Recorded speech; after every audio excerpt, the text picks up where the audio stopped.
Znáte ten pocit, když vaše dítě pláče a vy prostě nevíte proč? Nebo když se vzteká a všechno, co zkoušíte, prostě nefunguje?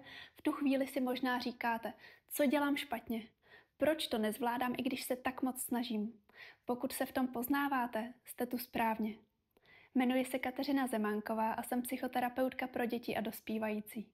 Roky pracuji s rodinami v náročných situacích a vím, jak těžké může být porozumět dětským emocím.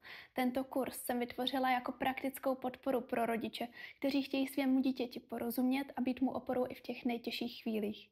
V tomto kurzu se dozvíte, jak fungují dětské emoce a proč jsou důležité, jak rozpoznat, co se skutečně děje, když dítě pláče nebo se vzteká, konkrétní věty, které opravdu fungují a jaké jsou ty, které situaci naopak zhoršují, jak být dětem oporou v každodenních situacích, jak využít příběhy a karty tak, aby vám dítě samo začalo říkat, co cítí a co dělat v kritických momentech, kdy je toho prostě moc. K dispozici máte knihu s 10 příběhy zvířátek a 18 emočních karet.